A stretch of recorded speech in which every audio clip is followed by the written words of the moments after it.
Good morning guys! We're on our way to Jensen para mag-attend ng binyag and maghahatid na din ng deliveries natin within Pulumulok and within Jensen yung distributor natin doon. And also pupunta tayo doon sa, saan nga tawag doon? Bali Resort. Yung Bali Resort sa Pulumulok.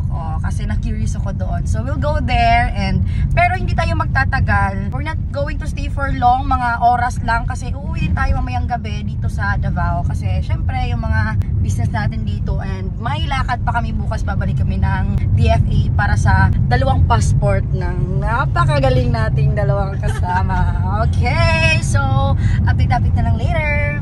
Dumaan muna kami dito sa bahay, sa tindahan ni Mama. Dahil dito namin i-drop yung mga orders. So walang live din kagabi, so walang masyadong orders. Pero may order from distributor. So 2 boxes at 2 parcels na mga maliliit lang. So kailangan namin antayin muna si Papa, naghatid muna siya ng pasahero. So aantay namin siya para maiwan namin yung product. Kasi parang nakasarado yung tindahan ni Mama. Umuwi kasi si Mama sa Kumbal. Si Uno. Guys, nakapag-change outfit na ako. At yan yung suot ko. Ito yung damit ko kanina. At saka ito. So kakatapos lang namin sa simbahan. Sobrang daming tao pala. So feeling ko parang sabay-sabay na yan lahat. So since hindi na kami pumasok, kaya nagpa Food Panda kasi talagang hindi na namin kinaya. Kasi supposedly dadaan pa kami, magda-drive-thru. Pero trinay namin abutin yung oras nyo nga pagkadating namin. Sobrang daming tao pala, kaya nag-order na lang kami. So now we're heading to kung saan kami kakain ulit. Sana all. So, ayun. Pang reels na video. Kunwari hindi ko alam na videoan ako.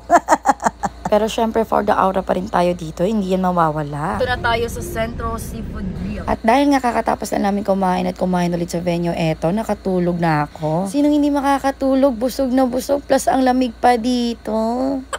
Tapos na kami kumain. Andito kami ngayon sa BBS, Beauty Bliss Salon sa Jensen, kung saan ako nagpapaayos ng buhok. Ito yung salon na pinupuntahan ko dito sa Davao. And dito din naka-display yung, kung saan ako nagpapaganda dito sa Jensen. And dito din naka-display ang mga Wear Me products natin. Sa lahat ng mga mag-order sa Jensen, dito po I'll show you.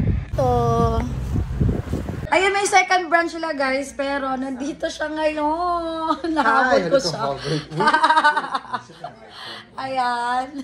Guys, update. Andito tayo ngayon sa Pulumulok para ihatid yung order ng aking cousin nung na-avail niya na buy 3, take 2 nagluta. Plus nagpa-additional siya ng tinted sunscreen. Pero yung tinted sunscreen hindi pa bayad kasi yung hinabol niya is yung promo talaga.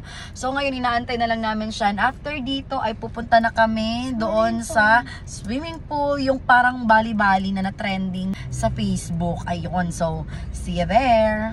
Ito lang muna ipapakita ko na clip kasi may separate video ito. Kita-kits na lang sa whole video nito.